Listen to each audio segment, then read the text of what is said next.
sahabat pewarna. Jumpa lagi kembali dengan saya Andreas dan dengan saya Douglas Tobing. Oh iya, kita social distancing bisa dong. Oh bisa dong, pastilah. Masih social distancing lah. Nah, kali ini kita akan membahas video-video hot issue yang cukup menarik. Tapi sebelum kita memulai suatu informasi yang menarik ini untuk membangkitkan semangat, kayaknya perlu kita minuman yang segar dulu ya, Bro Douglas. Boleh. Nah, kita kali ini punya minuman dari Mbak Yanti yang cantik. Terima kasih Mbak Yanti. Iya, ini apa? Ini untuk hot almond latte. Oke, almond latte. Oh, ini untuk coconut espresso. Gitu. Oh, oke. Kalau itu udah ya. Ini bikinan Yanti bener kan? Buat anak dong. Oh, iya. pasti enak ya. Pasti. Oke, terima kasih Mbak Terima kasih, Mbak cantik. Yanti. Oke. Nah, jadi di balik masker Hei, tersimpan- siapa dia? Hei, siapa dia? Tersimpan wajah yang rupawan. Bisa aja nih Bang Douglas. Oh ya, sebelum kita mulai kita minum cobain dulu. Kita coba dulu ya. Ini hot almond latte. Aromanya ini ada aroma almond dan creamy harum susu. Ini Ini mantap. gimana nih? Ada rasanya Ini gimana? kopi ya nih ya. Kopi ya, ada Tapi kopinya. ada rasa espresso, kelapanya espresso. ya. Ada rasa kelapanya ya. Paduan rasa yang gimana tuh kira-kira bikin aku penasaran. Manis sih, enak sih kalau menurut saya sih manis, enak. Coconut ada rasa. Seperti Mbak Yanti tadi. Coba kalau yang nganter Mas Bon gitu yang nganter ya kan. Sempet langsung rasanya. Jadi bro. Enggak, pada prinsip ini enak Oh, iya, enak. Enak banget. Harus dicoba. Aku cobain yang almond latte dulu. Ya. Ini harum almondnya itu terasa ya. Lembut. Susunya memang ini ada susunya tapi tidak terlalu berasa susu sekali. Susu, bukan susuk, bukan susu. Nah, susu. Oh ya. Nah, mungkin kalau ada yang terlalu aroma yang susu banget, mungkin ada yang kurang suka. Tapi kalau ini susunya berasa tapi tidak krim sekali gitu. Jadi nggak bikin enek gitu, malah bikin seger. Ini almond latte ini. Oh, mantep. Nah, kalau para sahabat pewarna ingin mencoba menikmati coconut espresso dan almond latte ini, bisa datang ke sini di Kopi Dari Hati Gading Serpong. Ya, betul. Kopi Dari Hati yang selalu ada di hati, pasti selalu dinanti. Jangan main hati. Jangan main hati, nanti Mau minum kopi dari hati aja. Iya, jangan main hati tapi minum kopi dari hati aja. Betul. Nah, di episode di video kali ini kita akan bahas apa nih, Douglas? Ya sebetulnya sih harusnya kita ngebahas mengenai FDG ya, pelantikan kemarin kan kita ada FDG betul. tuh ya. Ada fokus fokus discussion group ya. Fokus discussion group di situ tuh sebetulnya pada prinsipnya pembahasan kita mengenai intoleransi. Ya, kan gitu kan. Iya. Jadi di situ ada narasumbernya, ada Bu Waode Herlina. Oh ya, itu kan anggota DPRD, ya, DPRD DKI ya, dari fraksi PDIP ya. Betul. Terus ada praktisi hukum juga, kalau nggak salah dia sekarang posisinya mungkin ya, saya lupa ingat, kemarin saya dengar dia tuh sebagai Dewan Penasehatnya Pradi. Di Pradi ya. Persatuan advokat ya. Advokat Indonesia ya. Ya, Oke. dia itu adalah Bapak Said Damani. Gitu. Terus ada juga dari, sebentar ya, saya lihat contekan dulu ya. Sebetulnya sih saya tahu dia, cuman ya biar gitu. nggak salah, biar tidak nggak salah. Nanti kalau misinformation. salah kan kita yang di demo rame-rame. Persoalan spell nama doang kan. Iya, masalah nama ya. Iya. Betul. Iya. Kalau Shakespeare bilang apalah arti sebuah nama, tapi di sini sebuah nama itu penting karena menunjukkan identitas kita. Oh ya, sambil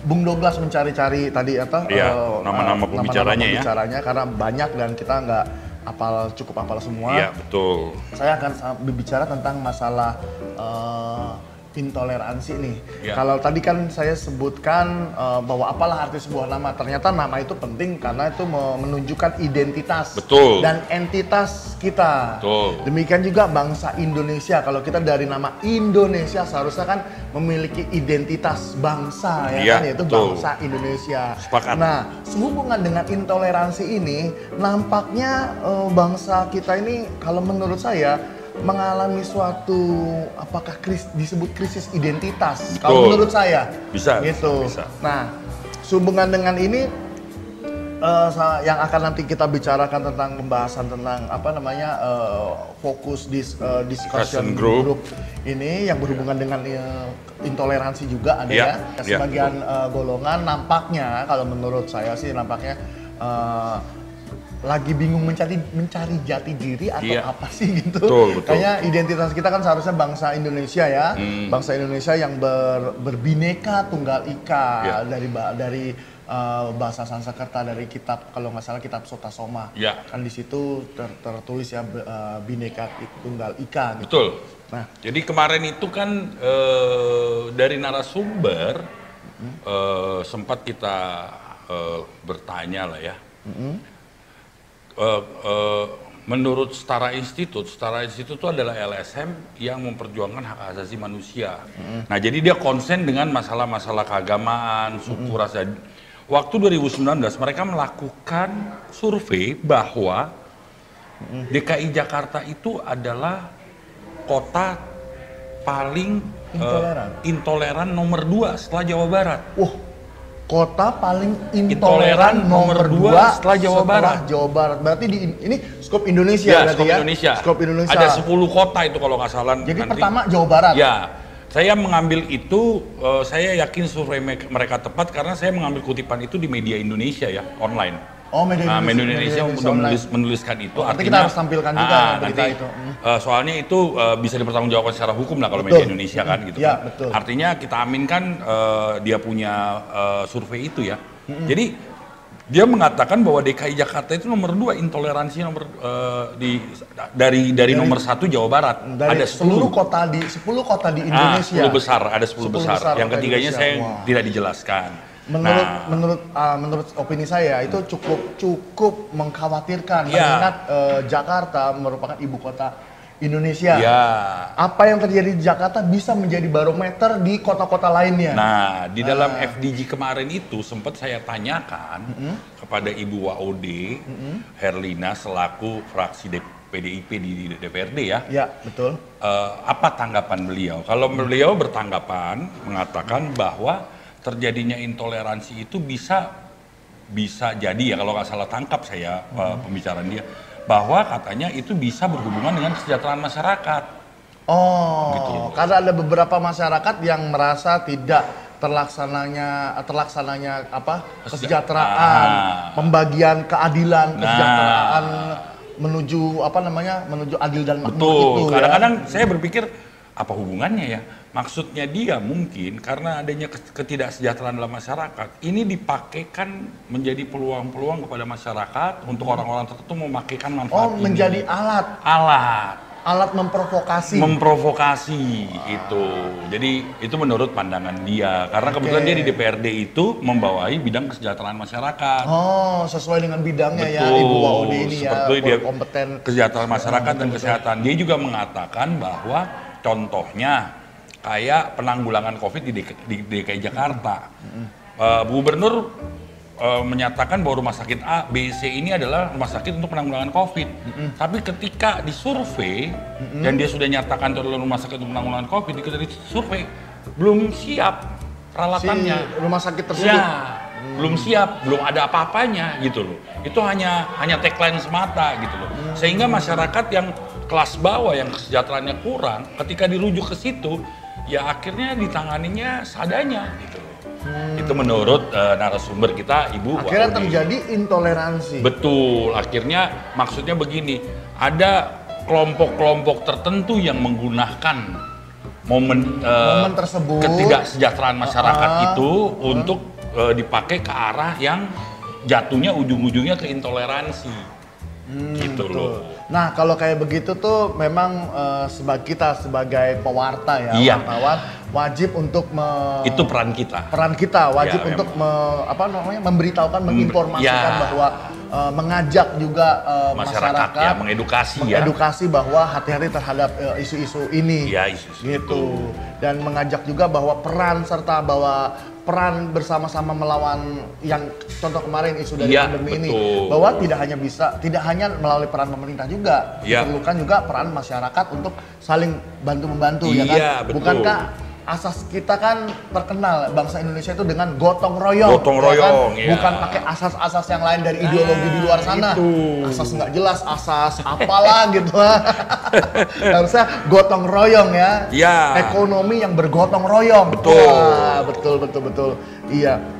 Oke, nah ngomong-ngomong tentang tadi kan contoh diambil dari kasus kesejahteraan. Iya, betul. Nah, intoleransi itu. Nah. Dari yang krisis identitas ini nih, kalau menurut saya sih, Bung Douglas, kayaknya bangsa kita itu kok suka niru-niru gitu. Apa nggak bangga sama identitas sendiri yang Nusantara yang penuh dengan keberagaman, Bhinneka Tunggal Ika. Yang aslinya orang Betawi nih, kita kan di skop DKI nih. Ya, Masa nggak bangga sama budaya DKI-nya nih? Akhirnya pakai ngambil budaya lain gitu. Nah, budaya lain ya. Ya mungkin karena mungkin ya orang selalu melihat bahwa apa yang ditiru itu sudah dituhankan kan gitu kan, sudah diidolakan kan. Artinya misalkan ketika sama aja ketika saya mengidolakan Bung Andreas, ya otomatis saya mengikuti dari cara pakaiannya, dari cara ngomongnya, karena saya sudah mengidolakan kan gitu kan. Termasuk budaya gitu. Nah konyolnya dia tidak tahu bahwa itu tidak bisa begitu adanya. Betul. Kan ini kan ini adalah persoalan bagaimana cara masyarakat ini berpikir bahwa sesuatu itu bisa saja diambil dari saya nih. Bisa ada positif yang bisa diambil, tapi ya nggak semua yang harus bisa diambil. Ada, karena saya nobody perfect kan, nggak ada Ya, manusia betul. sempurna.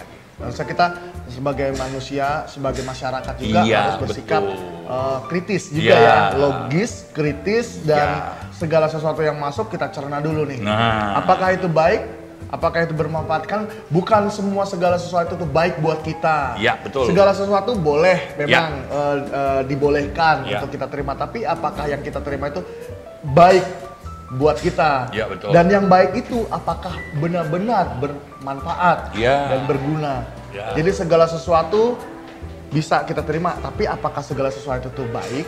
Bahkan apakah segala sesuatu juga bermanfaat kan Iya. gitu ya? Kalau Iya. tidak bermanfaat buat apa? Buat ya kan? apa itu? Meskipun itu baik tapi tidak bermanfaat Ya, buat apa? cuman kan begini nih, Bung Andreas,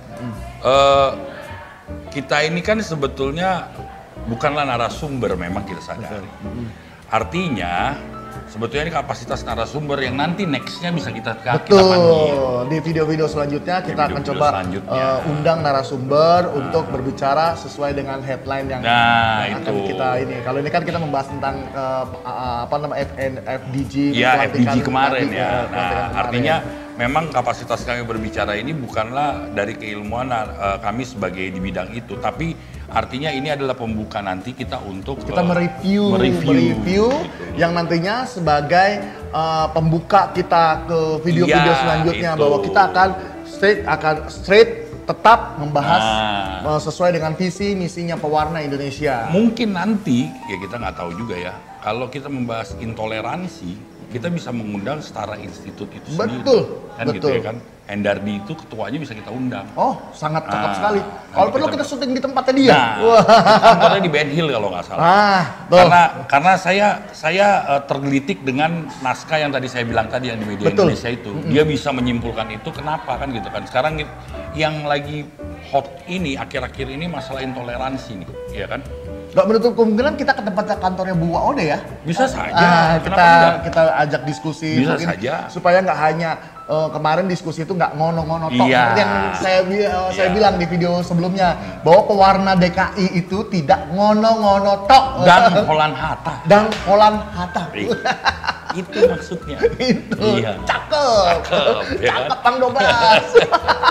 Itu jadi Iya. arah ini maksudnya mudah-mudahan dengan seperti ini adalah salah satu program kita ini bisa diterima di tengah masyarakat. Betul. Ya kan? Artinya bahwa pewarta-pewarta Nasrani ini bukan medianya yang Nasrani. Betul. Gitu. Artinya ini bisa masuk ke seluruh lapisan. Ke seluruh semua lapisan. Ya. Maksudnya Nasrani ini kan bahwa kita memiliki karakter Kristus ya. Ya, berani menyuarakan kebenaran. Benaran. Seperti Yesus Kristus kan, Tuhan Yesus Kristus kan berani mewartakan kebenaran. Nah, Bahkan itu. dia berani membuat suatu statement revolusioner. Gitu, bahwa dia bilang apa namanya seperti kayak kerajaanku bukan di kerajaan ini tapi kerajaan ini. Iya. Itu kan suatu statement revolusioner. Iya.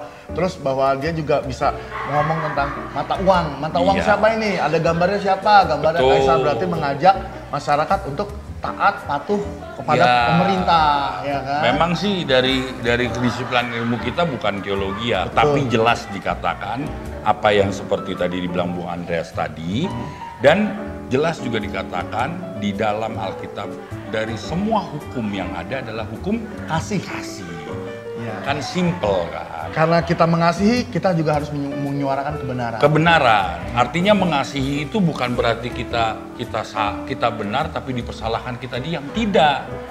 Dengan kita melawan karena kita tahu itu adalah salah, itu juga mengasihi untuk menyadarkan kawan-kawan, lo salah, kan gitu. Oh ya, kemarin waktu di FDG kemarin ada statement siapa saya lupa, kayaknya si Mas Jojo ya sebagai moderator ya mau bicara bahwa oke, prinsip dalam kekristenan itu adalah mengasihi. Ya. Oke, ketika kita ada terjadi suatu intoleransi, kejadian intoleransi, kita mengampuni, tetapi proses hukum tetap berjalan.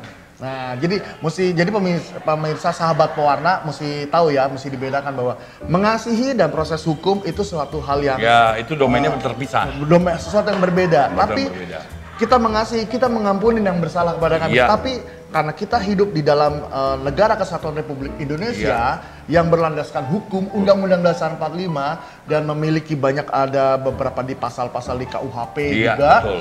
bahwa segala sesuatu yang diatur dalam hukum, proses hukum tetap berjalan. Ya, betul. Nah, bagi sahabat pewarna yang mengalami hal tersebut bisa kirim komentar di sini. Iya. Nah, mudah-mudahan insya Allah ya, Ya. kita bisa liput di Bisa pewarna liput. investigasi. Iya, gitu loh. Ah. Karena kan memang Tuhan juga mengatakan bahwa sebetulnya pemerintah itu adalah wakil dia. Betul. Kan begitu. Betul. Kan? Artinya dia tidak suka dengan orang-orang yang jahat. Ya, makanya pemerintah membuat undang-undang itu adalah wakil dari dia. Artinya disitulah pokoknya kita harus tunduk kepada hukum. Betul. Gitu loh. Betul. Tetap didasari dengan hukum paling utama yang Tuhan bilang kasih. Hukum kasih. Kita mengampuni yang bersalah pada kita, tapi proses hukum tetap berjalan. Oke, nampaknya waktu sudah berjalan, kita kita ada kesibukan lain, sahabat pewarna. Sebelum kita berpisah, kita seruput ini dulu. Kita minum dulu sebentar ya. Oke, nampaknya sahabat pewarna kayaknya ngiler juga nih. Makanya mampir kopi dari hati. Jangan pernah main hati. Iya, jangan main hati, mendingan kita ngopi dari hati. Mantap banget ini almond latte-nya. Aduh, kayaknya Ini aku juga mau coconut nyobain ini. ini nih. Apa? Coconut espresso. Espresso. Oke, sampai di sini sahabat pewarna. Iya. Terima kasih sudah menyaksikan kita. Jangan lupa like, subscribe, dan komen di bawah komen. ini. Kita terima kritik dan sarannya.